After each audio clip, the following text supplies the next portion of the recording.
Welcome to Devotions from Israel, a 5-minute word of encouragement. Today's devotion comes from Luke 10.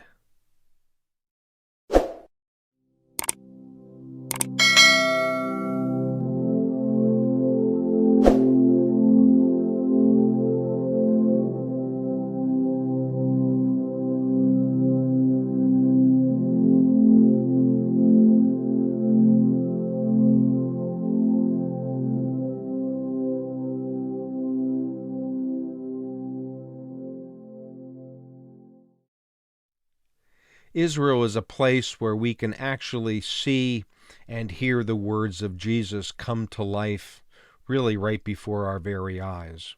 Whether we're talking about retracing his footsteps in the north, in the Galilee, or in the vicinity of Jerusalem. Now, Luke 10 preserves for us a parable. Jesus spoke oftentimes in parables. In fact, in the first century, they were called mashal or mashalim, the Hebrew plural. Jesus, this may surprise you, was not unique in being a teaching rabbi who used mashalim or parables. In fact, according to Dr. Brad Young, he understood that Jesus used parables, but so many other rabbis did as well. In fact, Brad Young's dissertation, as I understand it, was to compare the 30 mashalim of Jesus with the 5,000 other parables that either preceded the time of Jesus, were contemporary with the time of Jesus, or followed after Jesus. Not all of these 5,000, of course, date to the time of Jesus, but this tells us that if you were a teaching rabbi, you oftentimes used parables to explain and to illustrate your teaching. Well, this particular parable is set in a location between Jerusalem and Jericho.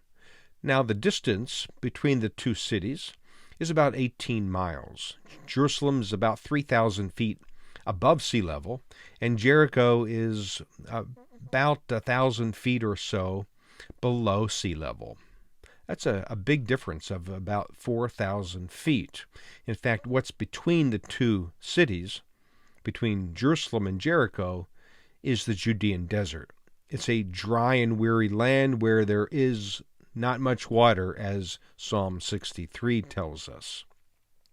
In fact, some of the images that you see behind me come from this area where, indeed, in some locations, an ancient Roman road or pathway has been discovered.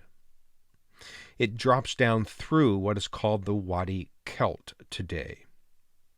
So in the context of the Judean Desert, hear the words of this parable from Luke chapter 10. On one occasion, an expert in the law stood up to test Jesus. "Teacher," he asked, "what must I do to inherit eternal life?" "What is written in the law?" He replied, "How do you read it?"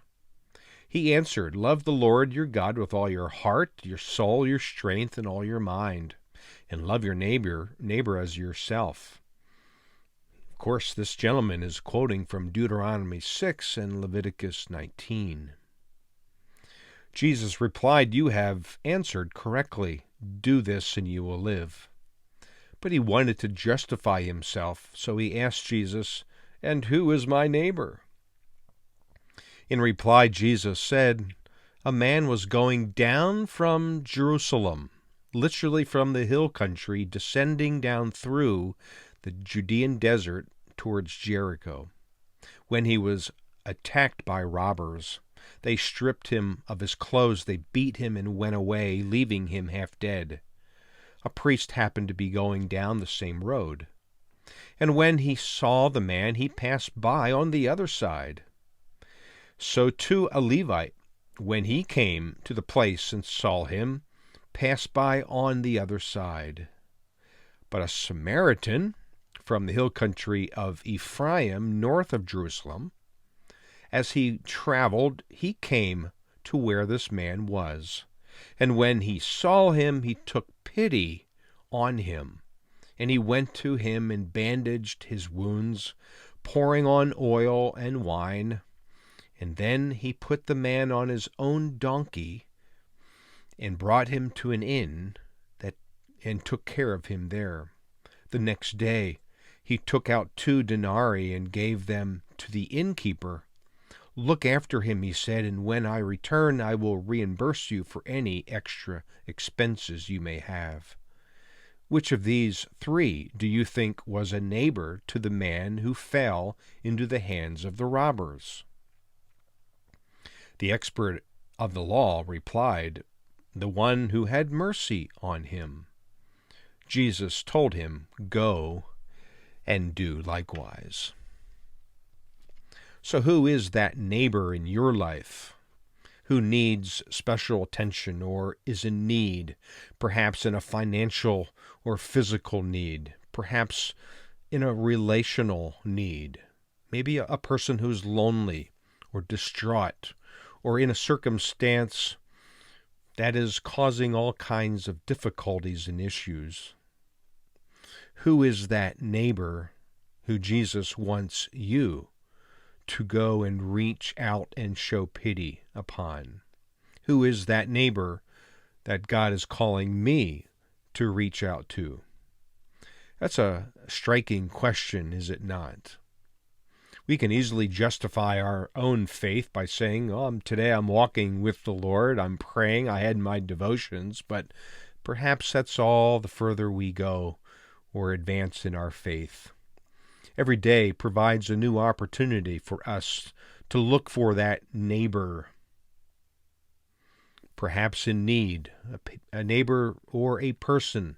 Maybe you know this person, maybe you don't, and yet a person who needs the touch of Jesus in and through us. Perhaps a person who needs a word of encouragement. So be on the lookout for that neighbor who is experiencing the desert-like experiences of life and who need you to show them mercy, love, and encouragement. Until next time, be encouraged with this devotion and be moved to action as we all consider who is my neighbor. Until next time, shalom.